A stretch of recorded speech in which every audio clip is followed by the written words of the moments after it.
Hello, my name is Burke Hedges, author of the best-selling book, The Parable of the Pipeline.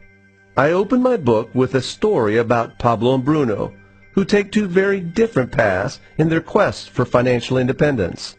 What you're about to see is the delightful animated story of their adventure. So, sit back, relax, and enjoy the life-changing lessons in The Parable of the Pipeline.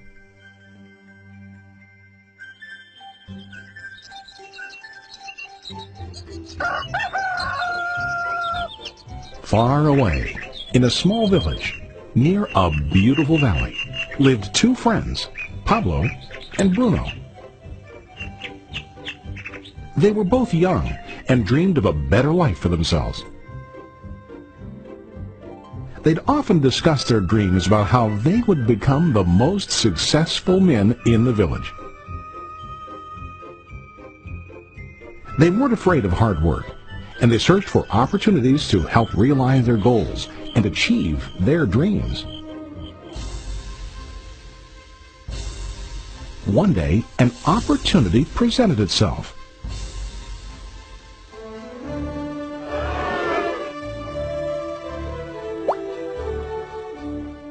The mayor of the village decided to hire two people to bring water from a spring up on the mountain, across the valley, back down to the village. They were to be paid based on the amount of water delivered to the village. Bruno and Pablo enthusiastically got to work. Every day, from morning till evening, they carried buckets to and from the spring. They worked hard, carrying water to the village. In the evening, they'd return home with their day's wages.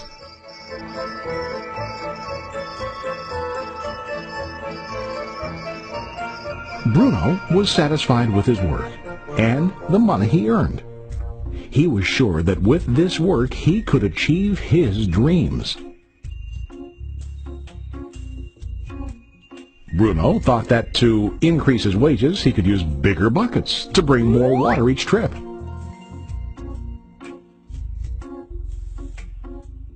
He believed with a larger income he would soon be able to buy a cow and the house that he dreamed about.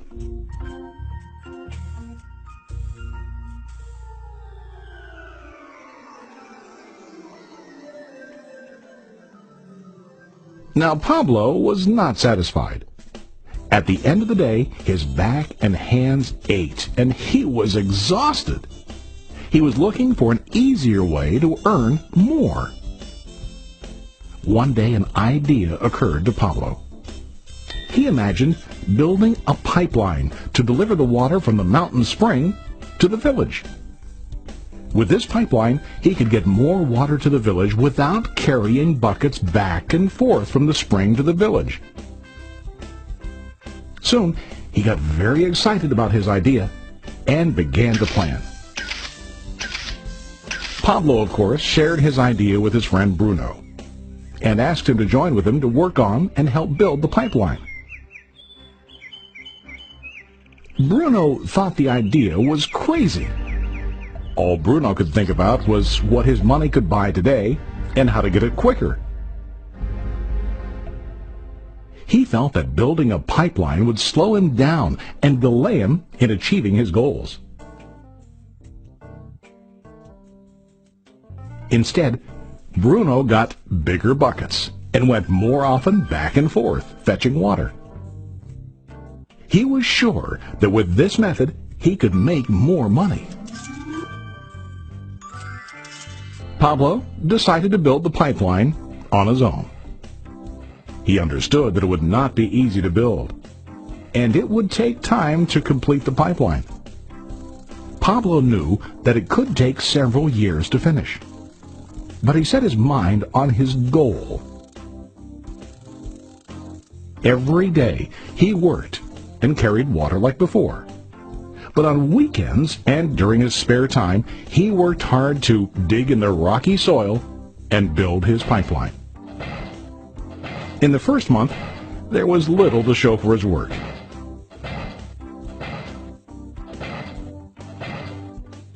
Bruno and the villagers laughed and teased him.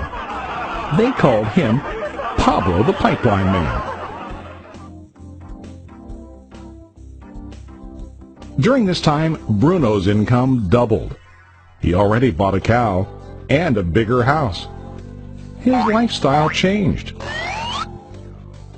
He now spent time after work in the bar, enjoying his hard-earned wages from delivering water.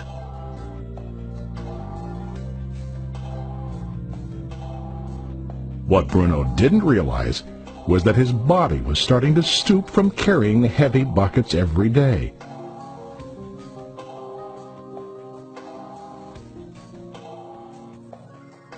His face looked worn and his body tired. Soon, he began to carry less and less water due to the wear and tear on his body.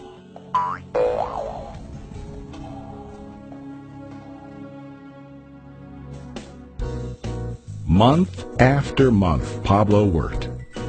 Soon a year passed, and then a second year. Finally, Pablo finished his pipeline. He now used his pipeline to deliver water to the village instead of carrying buckets. Pablo was now earning more money than ever before. The water continued flowing to the village, while Pablo wasn't working. While he slept and ate, the water flowed. Pablo was happy and proud of his insight, persistence, and hard work. Now his income flowed as long as the water flowed through his pipeline.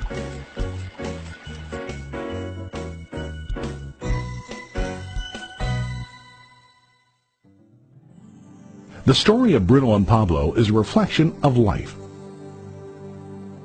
Their jobs symbolize what most people do to earn money. Bruno gets his money using buckets. He goes back and forth, carrying his buckets from the spring to the village in exchange for money. To increase his income, he either has to go more frequently to the spring or to use larger buckets.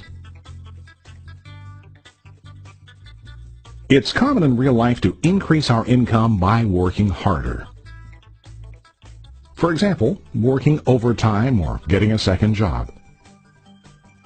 We also increase the size of our buckets by accepting a higher paying position, which often includes spending more time on the job. Most of us exchange time for money like Bruno. We know that every person has only 24 hours in the day and that it's not possible to use all our time to work. The most difficult time comes when we can no longer exchange time for money due to age, health, or other reasons. Then, our income stops. Now let's review what Pablo did. Very wisely, Pablo did not exchange all of his time for a limited income, but he used some of his time to build a pipeline. He knew that the pipeline would bring ongoing income as long as the water flowed. An ongoing income that multiplied the time he worked each day. Pablo knew that someday, maybe because of age or health, he would no longer be able to exchange his available time for money. Pablo knew that if he could make his idea of a pipeline work, then he only has to do the hard work of building the pipeline. After the pipeline was completed, Pablo was able to monitor and maintain the flow of water to ensure that his income will continue. Pablo has shown us that to earn an income, we don't always have to directly exchange time for money. There really are better ways. How about you? Are you still like Bruno, who directly exchanges time for money? Or do you want to be like Pablo, building and maintaining a pipeline for ongoing income? If you are interested in the idea of building your own pipeline, contact the person who lent you this presentation. You can start building your pipeline today.